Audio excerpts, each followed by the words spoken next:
And Mike joins us on the Bucked Up Energy guest line.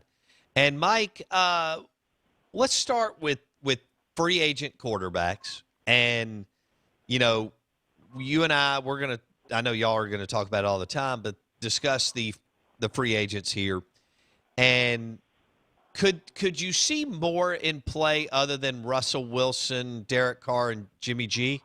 Could you see another QB in play that maybe Sean and Mickey Loomis go after? I think those would be the three guys at this stage. Most teams, if they have a quarterback, they're not going to get rid of him.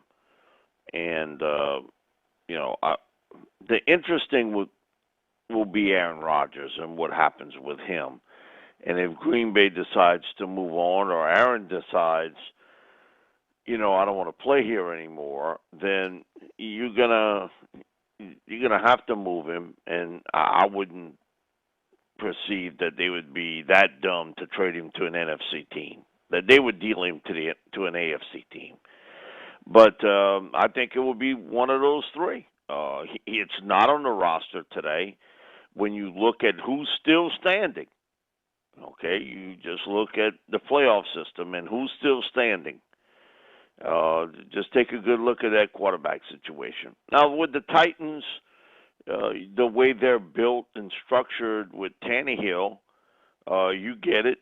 That he's not a star quarterback, but he does have a star in the backfield, which they get back in Derek. And everybody else, you pretty much all built the same. You're around that guy that can sling it, and so I think Sean understands that for him to make the next step, he has got to get better at that most positions that is the most coveted and can get you to the top quicker than any other. What percentage would you put on it that they could strike out? Totally. I don't think he's going to strike out. I think he's got somebody in mind, Okay. and I think that they're going to go all out to do it. Okay. Similar to what the Rams did a year ago. Okay, they made up their mind that Goff wasn't going to be their guy, and so they were going to move on from that. And I think Sean has that same sort of feeling. Okay. So, wow. I mean, if you give even at the Jimmy G level, well, actually, I mean, how much difference is there? I mean, Russell's the best. They're not getting Aaron Rodgers, like you said, I don't think. So if we're swimming in this Russell Wilson, Derek Carr, Jimmy G, is there that big of a difference for you between Derek Carr and Jimmy G, Mike? I would prefer Carr over Jimmy G, but it's not as big a difference as those two guys and Russell Wilson. That's a big Right. that's a big difference with those two. And the fact that he knows Garoppolo pretty well, they both went to the same college. He did have interest in him coming out. Now there's differing stories on that, and so let me just put it to you that way. The Saints had a chance to pick Garoppolo in the second round.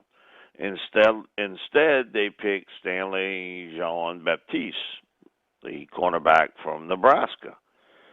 And we're trying to trade up to get Garoppolo, trying to get back up into the round two to get him. That has been the story that the Saints want you to believe. Now, we've talked to two different people who were in that draft room that says that's not necessarily the case. So again, there's a spin on the story that only a few people know about because you'd have to have been there at that time. But if you wanted him that bad, why didn't you pick him, right off the bat and then try to trade up for Baptiste, the cornerback, if you wanted him? That everybody's got a story. How much truth to it remains to be seen. But I think that there is something about Garoppolo that Sean Payton really likes. I think he sees him in a similar manner to Tony Romo, who he had in Dallas. Wow. Okay. I think he sees similar traits in him as a passer, as a player, that sort of thing. Um. Okay. So, I mean, Jimmy, as good as Sean is, if Jimmy G's third on the list, and there's not that much difference between Derek Carr and Jimmy G, I still think Sean could take a guy like that and go to the Super Bowl. Do you? Well, Jimmy's been there. Yeah. Okay, True. he was there with San Francisco. So, yeah, I really believe that. Now, one of the things I don't know, and there's only one guy that does, is Sean and Drew had a certain system they ran in New Orleans. And they tried to change that this year because, at first it was Jameis Winston. And I think Sean sort of played around with it a little bit. I think he's much more comfortable as a play caller in a system that is much similar to what he ran with Breeze than what he was trying to do with Jameis. That's just my opinion of it. I think he's very particular in the type of quarterback he wants. See, Russell Wilson could run that. Garoppolo could run that. Carr could run that. When you look at Jameis, I think he was more of a guy that wanted to press the football further downfield constantly. And Sean tried to rein some of that in with Jameis. But I think he's much more comfortable in what he had system-wise, the type quarterback he had before. And so that's why I think he moves on from there. I think he realizes, hey, listen, Winston's talented, that he always liked Jameis because of his long balls throwing skills. But it also had an effect on the short game that he really likes because he wants ball control. He wants that short, intermediate part of the game. That's not what Jameis does best. Mike Detillier, Saints Insider, on the Bucked Up Energy Drinks guest line. You're listening Out of Bounds, 105.9 The Zone, ESPN, brought to you by Sound and Communications, soundcomav.com. All right. So, what's going to happen? Mike, do you know the timeline? I don't off the top of my head when this could all go down. Because they have to – it's two different things, right? Derek Carr and Jimmy G are free agents, and Russell would be a trade because he's not. Am I right there, Mike? No, you'd have to deal with Garoppolo too. Okay, all right. And so my thing is on a trade. I think whatever happens, I think it happens quickly. I think they want something in place. I think he would be intrigued by Deshaun Watson, but there's so many other issues around him, and the cost value is going to be unbelievable for Watson. And I do see the Texans moving him this offseason, but for the Saints, I think it's going to be really quick. I think they want to strike this very fast, and so once the kind of trade season starts, I think the Saints are going to be right there to try to strike that deal because they don't want too many teams jumping into the fray here. And they're not going to draft a quarterback, okay? You got one of the guys here. He constantly, I guess maybe for clicks on his site or whatever, that's part of it. Come on, if you understand Sean, that's not what he's done throughout his career. You go back to when he was with the Giants, it was he brought in the veteran in Kerry Collins to be the guy. You look back in Dallas, it took Romo 3 seasons before he got his first start. He's drafted a quarterback in Ian Book. He's not looking to draft another one. And they will have no shot at Kenny Pickett and Matt Corral. None. Those guys will be long off the board by the time the Saints pick.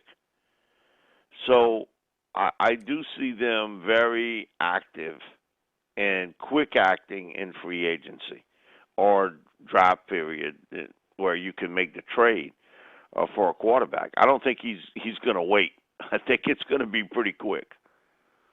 As far you feel like, okay, that's priority number one. What's priority number two for the Saints in the Oh, offseason? you got to redo your wide receiver unit. Michael Thomas gone. Mike, I. It's a difficult question to answer, but I think that they're going to keep Mike. You're not going to get anything value-wise for Michael Thomas today. You really not. I mean, he's hardly played in the last 2 years. He just had a handful of games. What are you going to get for a receiver and the cost value financially for a team to pick up that contract? It would be enormous, and it would cost the Saints like over $20 million in dead money. Yikes! So, okay, it's great for the outside person. Oh, cut him loose, trade him. Okay, there are ramifications with that. There are ramifications with it from a salary cap standpoint, and the Saints are well over the salary cap now. So, my thing is get him healthy. Get him ready to play, and he's more valuable to you than he is to anybody else at this stage. Yeah. And I think if you really want to work out something with someone, you can get it done.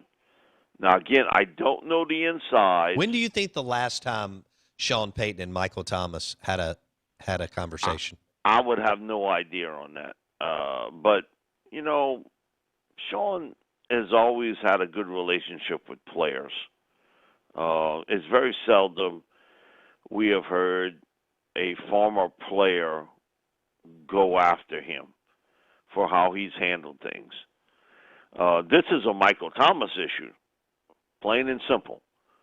He's got to understand that,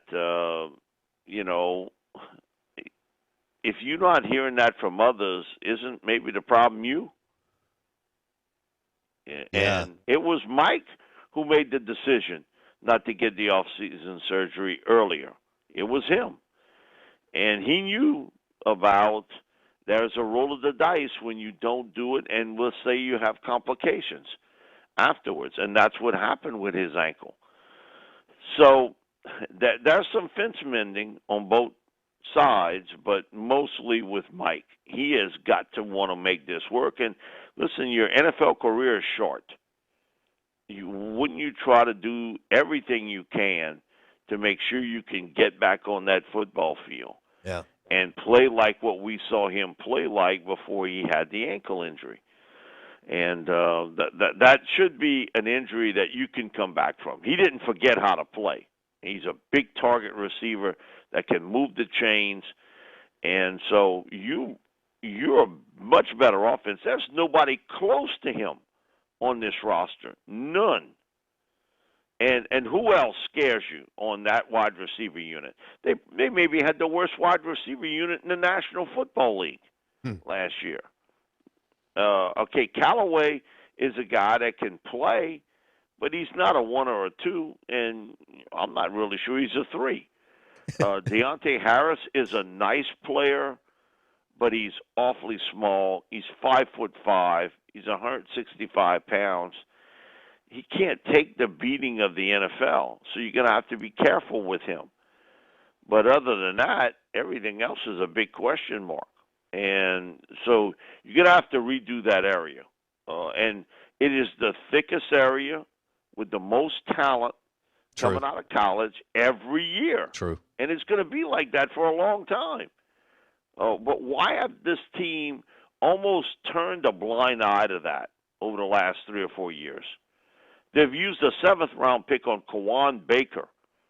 That's what they've used to try to help their receiving core. Come on, that's a big part of Sean not understanding that, man, when you have these type draft classes full of receivers, you've got to take a shot at one. And he just didn't want to do it for whatever reasons. Oh, wow. Belichick and Peyton, both brilliant, but not doing what they need to do as Mike Detillier framed up well, a position with just talent coming from everywhere at wide Okay, think receiver. about this, Bo. The last two first-round picks the Saints have had, Cesar Ruiz. Now he's answered the bell, but he grades out as the worst offensive lineman the Saints have up front. I mean, he gets beat like a drum every week. Last year, and then they picked Peyton Turner. I knew a couple people on that staff real good at Houston. They both told me, "Hey, listen, he's a hardworking kid. He's smart. He's built for the position. He flashes it, but he's always had injuries here, a nick and a scrape, always missed time, and there is something about him that's not going to change. He's always going to miss some time." What happens this year? He's in the witness protection agency. I mean, okay, he gets hurt early in training camp, and he flashed some really good pass rush skills. And they moved him around from in to tackle, tackle to in. What did Peyton Turner do this year for the Saints? So your last two first-round picks, you got an offensive lineman who was overdrafted. Bottom line, he was El Stinko, this year for him. And you got a player who barely saw the field. You mean to tell me that Sean Payton didn't have some measure in both those selections? Oh, sure. He had a lot of stroke in both of them into that. And look the receivers they passed up in order to pick a Ruiz and a Peyton Turner. Yikes. Any concern over Mike Detillier on the Out of Bounds show? Any concern over Dennis Allen looking around, the awesome defensive coordinator? Doesn't look to be. Doesn't look like Dennis is that real hot candidate. And I thought he'd get more look-see than what he has. I thought Dennis's unit did a fantastic job this year. The one thing with Sean, and he's good at it, and I've heard it from so many different people. It's been from Coach O or Bill Johnson or Joe Vitt, when guys that have been here and then left. That, hey, listen, you're the quarterback of that unit, and they'll all say Sean sort of leaves that defense up to the coordinator. He doesn't get involved. Sean's expertise is on the offensive side. Dennis is a really good coach. It's hard for me to believe that he has not gotten as much interest as he has. It really surprises me.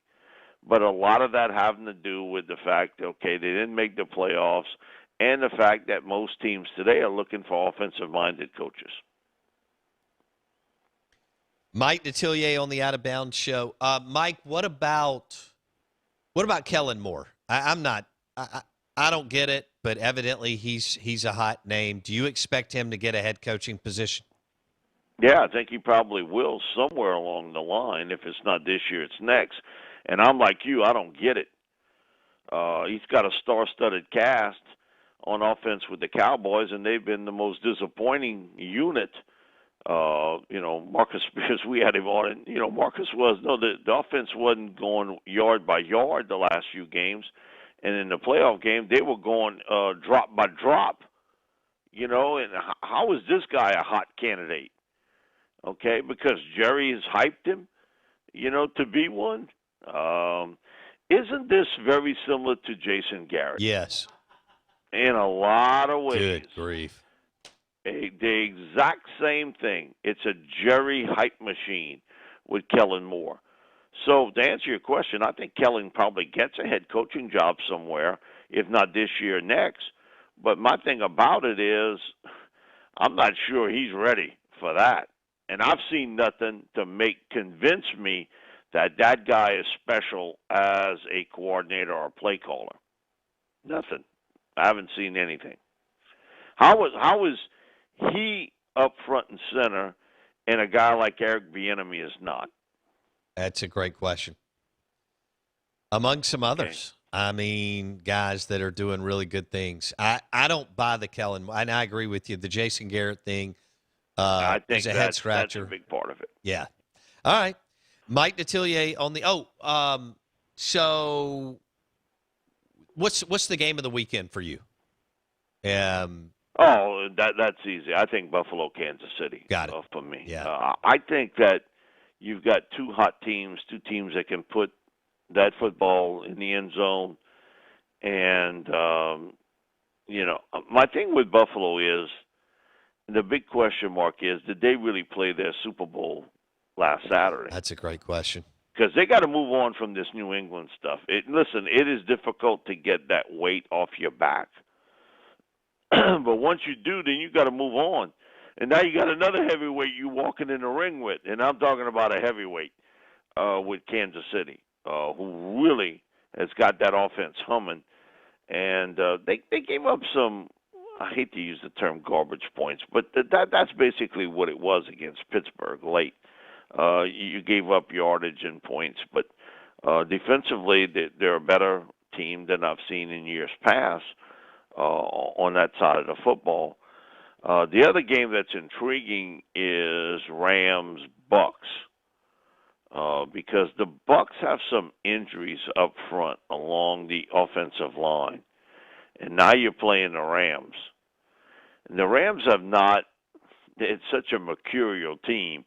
You don't know what you're going to catch out of them, but they have enough buzz – that if you give Stafford time and he's throwing that football to Cooper Kupp and OBJ is starting to really play well and a Tyler Higbee, that they're going to give you a lot of problems. And Cam Akers being back in the lineup too. I think that's huge for them because not only as a runner, but also his ability to catch the football coming out the backfield. We'll leave it there. Should be a fun Saturday and Sunday in the NFL. Thanks, Mike D. Appreciate it. Appreciate it, bud. Mike Detillier, WWL Radio TV New Orleans on the Out of Bounds Show, brought to you by Sound and Communications. Top quality audio visual. That's right. They provide leading edge audio visual for churches, businesses, and sports facilities. Sound and Communications. SoundcomAV.com. We're live in the Bank Plus studio. Good morning. Welcome in. Out of Bounds, WRKS 105.9 The Zone. We're streaming live on the Out of Bounds radio app. Straight ahead, Jackson Dart. Is he going to Ole Miss or Oklahoma? We'll see. Message boards loaded up for Ole Miss and Boomer Sooner.